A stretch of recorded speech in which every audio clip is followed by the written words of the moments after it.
Hey everyone, it's Ben Hardy here, and in today's video, I'm going to be talking about how General Motors is doing a better job than anyone else at fighting over MSRP sales and the flipping of their specialty product. Before we get into this video though, as always, if you're going to save time and money the next time you purchase a car, link to my car buying guide in the description down below. Let's get into it.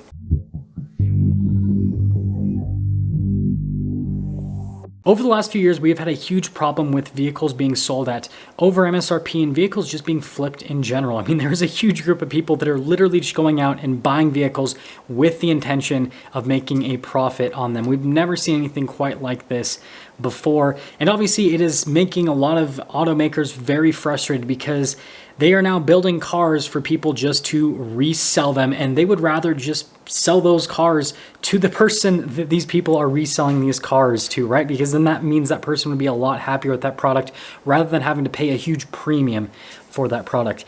And the thing that's crazy about this whole situation is some manufacturers are handling it a lot better than others, and that's why I wanted to highlight General Motors in this video. But before we get into what General Motors is actually doing, I do need to talk about the reaction of a few different automakers. I'm not going to name specifics other than General Motors.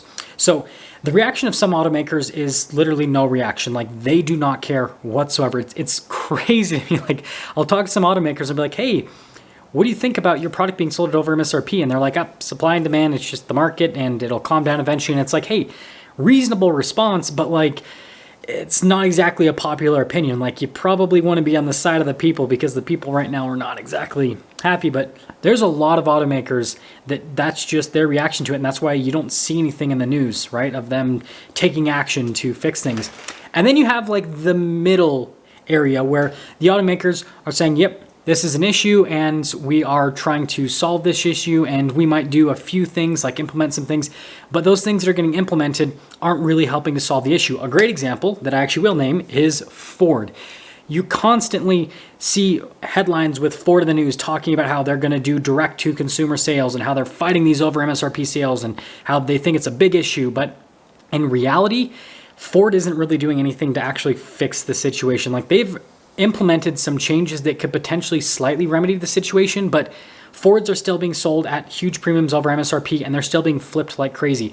I just reviewed a Ford Bronco Raptor today that was literally being listed for $150,000, 2 times what the original MSRP is. And so, yeah, obviously these fixes that Ford is implementing aren't exactly fixing anything at this point. And so that's kind of the middle ground.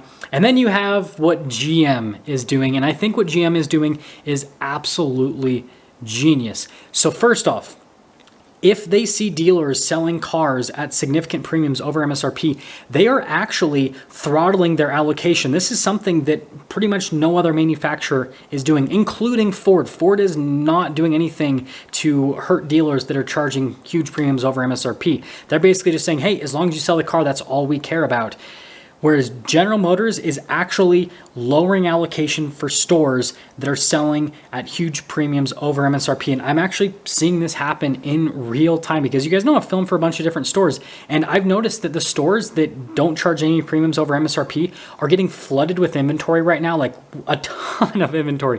And then the dealers that are charging big premiums over MSRP, they're not. And I can't name these specific dealers, but there are 2 dealers, one of them I actually don't film for, that are in a pretty similar region, and they're both the same exact brand under General Motors, which again, I'm not going to mention anything because I don't want people to like be able to know anything. But anyways, the point I'm trying to make with this example is dealer A is in a really good place in terms of where they're located, and they are actually selling less cars than dealer B. Dealer B never charges over MSRP. Dealer A charges over MSRP all the time.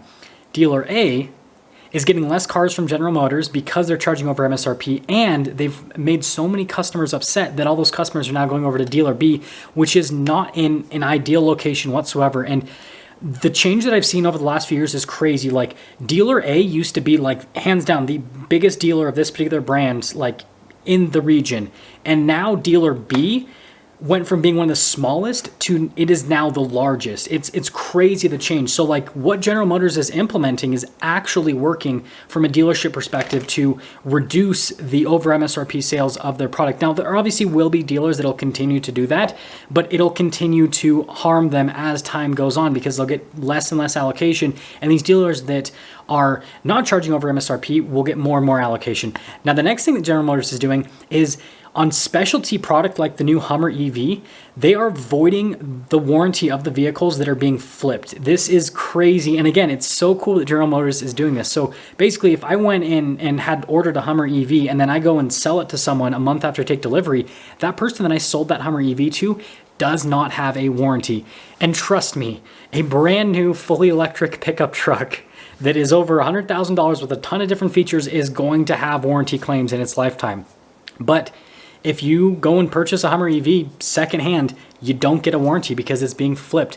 And so what this is actually going to do is in the short term, it's going to actually make it really difficult to flip specialty product from General Motors because again, people will now know, and hopefully they watch this video, that, hey, if I go in and buy a product from General Motors that's being flipped, then I don't get a warranty. And so I probably am not going to do that.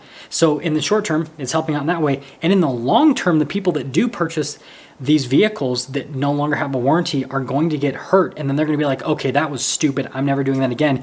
And so it's actually going to like completely attack people that are flipping, which I think is, again, a huge plus. And between these two changes, General Motors is really helping out their image. I've noticed a lot of people have been talking a lot more positively about That was such a weird way to say that. Anyways, they've been a lot more positive about General Motors in general, see what I did there, because of the action they're taking. And I do want to emphasize the word action because General Motors is actually taking action to resolve this issue. They're not just talking and saying, hey, we're going to do direct to consumer sales, which in reality is never going to happen with any of these legacy automakers because it just doesn't make any logical sense. If you look at Tesla right now, which is the example that everyone gives for direct to consumer sales, they are struggling because of a lack of infrastructure, right? Because they just don't have that much out there and they're trying to slowly build up infrastructure and, you know, they're getting somewhere. But Tesla's business model, as great as it is not nearly as good as the dealership model in terms of servicing cars, which is, you know, very important. And this video, again, is not about that. But the point that I'm trying to make is GM is working within the dealership parameter because they're not getting rid of dealerships with these solutions. They're working with dealerships. They're benefiting dealerships that are playing within the rules, and they're harming dealerships that are not playing within the rules. And then on top of that, they are benefiting customers that play within the rules, aka if you go and buy a car from them, then you're going to have a warranty as long as you keep it. If you decide that you're just buying it to resell it to someone else, then guess what? Warranty's gone. And so like it's such a cool thing. And like, seriously, I'm surprised that this isn't being talked about more because it seems like nobody's talking about this. Every single time I like pull up YouTube and see videos about like, you know, the dealership model and, you know, the fight against over MSRP sales, it's always about all the stuff that Ford's doing. But again, all of Ford's fixes aren't fixing anything. Whereas what General Motors has done over the last like half a year roughly, is actually causing change. And it's actually like benefiting the good players and it's actually harming the bad players. And so I want you guys to let me know what you think about this. And if you are now considering purchasing a product from General Motors, now that you know that they are actually taking action to resolve the over MSRP issue, especially on their specialty product. And with that being said, I'll see ya.